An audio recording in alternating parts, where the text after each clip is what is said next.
بسم اللہ الرحمن الرحیم۔ آئیں قرآن سیکھیں پروگرام کا آج 9واں ہفتہ ہے۔ اس سے پہلے تنوین اور نون ساکن کے قاعدے کا بیان ہوا اور آپ کے سامنے یہ بات آئی کہ تنوین اور نون ساکن کے 4 قاعدے ہیں۔ ایک قاعدہ تھا اظہار، ایک قاعدہ تھا اخفا۔ ان 2 کا تذکرہ ہو چکا ہے۔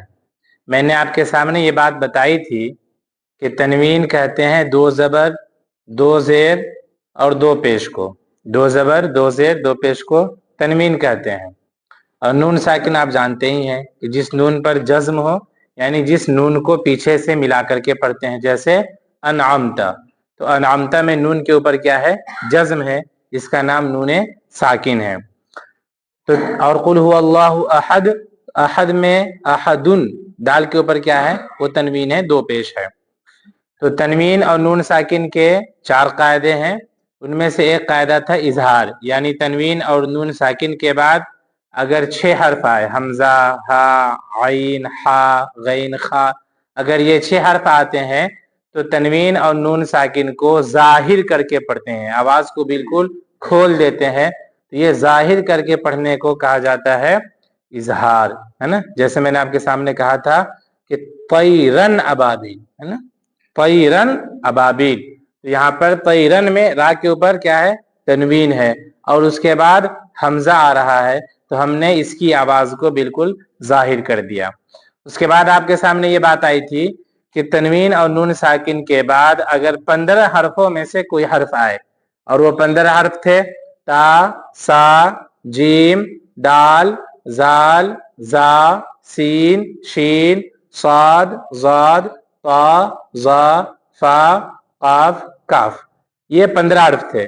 تو ان 15 حرفوں میں سے اگر کوئی حرف آئے تو تنوین اور نون ساکن کی آواز کو ہم ناک میں چھپا کر کے پڑھیں گے، اور اسی ناک میں چھپا کر پڑھنے کو اخفا کہا جاتا ہے، جیسے انت منذر، ہے نا؟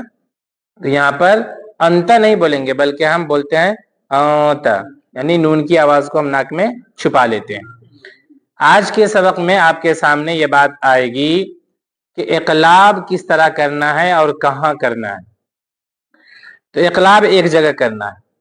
تنوین اور نون ساکن کے بعد اگر با آئے، تنوین اور نون ساکن کے بعد اگر با آئے تو وہاں پر آپ کو اقلاب کرنا ہے۔ اقلاب کا مطلب ہے بدل دینا، یعنی تنوین اور نون ساکن کی آواز جیسی ہوتی ہے تو ہم اس آواز میں اس کو نہیں پڑھیں گے، بلکہ ہم اس کی آواز کو میم سے بدل دیں گے، اس کی آواز کو میم سے بدل لیں، اور بدلنے کے بعد ہم جو اس کو پڑھیں گے تو پڑھنے میں غنہ اور اخفا کا خیال رکھیں گے، جیسے من بخیلا، ہے نا؟ من بخیلا۔ اسی طریقے سے قرآن مجید میں لنصفعا بالناصیہ، ہے نا؟ قرآنی میں کرام بررہ، یہاں پر 2 زبر ہے، یعنی تنوین ہے، اور تنوین کے بعد اور من بخیلا میں نون ساکن ہے، تو اس کے بعد با ہے، آپ من بخیلا پڑھیں گے تو غلط ہو جائے گا۔ اس کی وجہ یہ ہے کہ چونکہ نون کے بعد با آ رہا ہے، تو نون کے بعد جب با آئے تو پھر نون نون نہیں رہتا ہے، بلکہ ہم اس کو پھر میم کی آواز میں پڑھتے ہیں، یعنی ہم اس کو میم سے بدل دیتے ہیں، اسی لیے ہم اس کو پڑھتے ہیں من بخیلا، ہے نا؟ لنصفعا بالناصیہ۔ تو یہاں پڑھنے کا طریقہ وہی ہے کہ ہم اس کو پڑھیں گے لنصفعا بالناصیہ۔ کیوں؟ اس لیے کہ تنوین کے بعد جب با آئے تو اس کی آواز میم ساکن کی آواز جیسی ہوتی ہے، یعنی ہم اس کو میم سے بدل دیتے ہیں۔ تو اقلاب کا مطلب ہوا کہ نون ساکن یا تنوین کے بعد جب با لکھا ہوا ہو تو تنوین اور نون ساکن کی آواز کو میم سے بدل دیں گے، یعنی ہم اس کو میم سے بدل دیں گے، اور میم سے بدلنے کے بعد اس کو غنہ اور اخفا کے ساتھ پڑھیں گے۔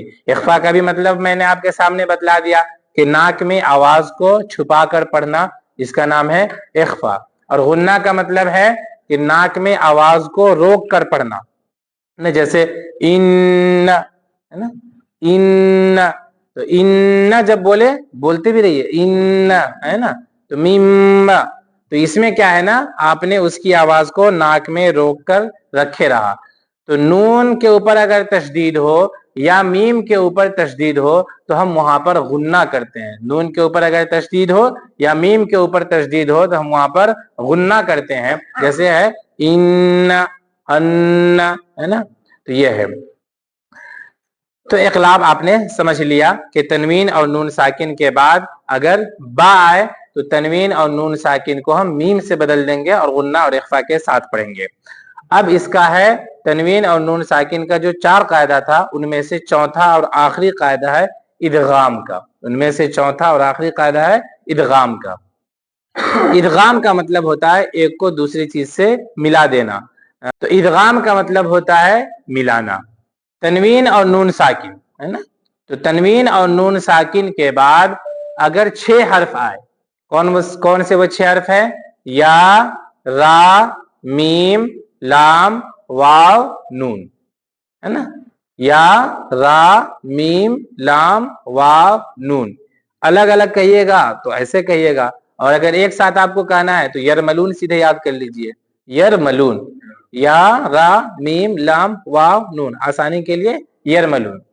تو اگر تنوین کے بعد یا نون ساکن کے بعد یہ 6 حرف آتے ہیں تو ہم وہاں پر اگلے حرف سے ہم اس کو ملا دیتے ہیں.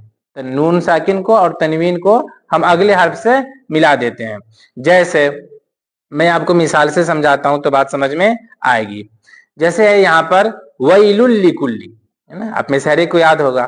تو ویل لکلی، اب یہاں لام کے اوپر تو تنوین ہے، 2 پیش ہے، تو 2 پیش کو پڑھنے کا طریقہ ہونا چاہیے ویلن، ہے نا. تو ویلن لکلی، لیکن آپ ایسا نہیں پڑھ سکتے ہیں اس لیے کہ تنوین کے بعد لام آ رہا ہے. تنوین کے بعد کیا ہے؟ لام آ رہا ہے. تو جب تنوین کے بعد لام آ رہا ہے تو اب تنوین کی آواز نہیں نکلے گی بلکہ اب لام کی آواز نکلے گی. اس کو ہم آگے سے ملا دیں گے. اب پڑھتے ہیں ویل لکلی، ہے نا.